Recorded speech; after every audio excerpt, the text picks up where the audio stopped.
It's here! Jeez, don't scare me like that. What's got your drawers in a twist? Lords of Midnight, it's out! Yeah, right. Next you're gonna tell me Phantasmagoria's been released. So how is it? Well, I'm very confused. I thought it was a role-playing game, but it's actually a strategy game. Fancy that. As such, it belongs in the same category as games like XCOM and Jagged Alliance, although it's not quite up to the same level of quality as those products. That's a shame. Lords does have a great background environment. The Blood March, where the game is set, is populated with interesting characters and settings. The game is so extensive, in fact, that it features an online bestiary and traveler's guide. Cool. At the outset of the game, a lord from the neighboring land of Midnight, Luxor the Moon Prince, has been captured by the evil, nasty, rotten Boroth Wolfheart, who demands tribute to finance his play for world domination. The quest to rescue him is what the game's about, I understand. Right. You start out controlling 4 groups of Luxor's allies. Morkan, Luxor's heir, who starts out at home in Corley with a small army. Rorthron, the Wise, an ally of Luxor's. A couple of Luxor's fellow prisoners who have escaped and are wandering free inside the Wolfheart Citadel. And Araleth the White, who also starts in Corley with an army. So what exactly do you do in this game? You've got to recruit other characters, then transfer troops from their castles to your army. Ultimately, you must build up your forces until you can challenge the might of Wolfheart's garrison of 10,000 at Marinor, his dark citadel. How do you deal with characters who won't join you? You pretty much beat them up and take control of their fortresses. You can also send your characters out to hunt for artifacts, which once equipped will make them a force to be reckoned with.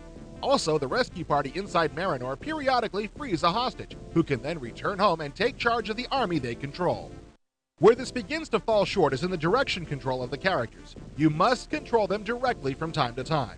This is the only way to dismount a dragon, for example. You must also pass through this screen to get to the place where you'll be spending most of your time, the Let Time Run On screen. Ooh, pretty. Yeah, the graphics in Lords really need to be SVGA. A game this text-heavy should display information using attractive, legible fonts, and Lords doesn't. I suspect this decision was based on the low horsepower of the average consumer machine in the UK market, and the fact that it would be difficult to make the real-time 3D engine work in high res. Personally, I would just assume they had dumped the 3D in favor of improving the still parts of the game. Based on the attractiveness of the interface in general, it's clear that their artists are pretty talented. Since most of the pages are stills anyway, the designers probably should have just stuck with still screens and let their artists really cut loose. That is one thing I really liked about Lords. What, the interface? Yeah, the book metaphor is really cool, and the notion of characters having their own pages is brilliant. Web surfers should easily be able to relate. Common, consistently used icons and flyover help should make it very easy for new players to get used to navigating the interface. There are a couple of places that needed some tweaking, but, surprise! Just before press time, Domark released a patch to add a few new features.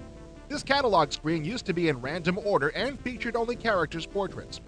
Trying to recruit someone when you didn't know what they looked like was a process of panning across hundreds of character portraits looking for the right name. By adding character crests and grouping the portraits into heroes, villains, neutrals, and dead, you've at least got a fighting chance. Ironically, what Lords of Midnight needs to be a great game is to drop the 3D animated real-time control of characters and add more role-playing elements. Excuse me? Baking powder? Controlling a character directly is extremely difficult, and while you're doing it, time flies by at a disproportionate pace. An hour can pass while a character in Marinor walks the length of one corridor. And more role-playing? When you try to recruit another character, you simply get a message saying so-and-so is about to recruit some other dude. After that, you get another message saying you did it, or now you done gone and kicked over the hornet's nest. What's worse, if you jump in and control the character directly, you get a very limited set of choices, none of which improves much on letting them handle it automatically. What I'd like to see is a more realistically scripted conversation, preferably one you have some control over, and the outcome of which affects the other character's decision to join you. Kinda like, hey, I hear Boroth Wolfheart killed your whole family. Let's gang up and go kick his ass. Yeah, like that.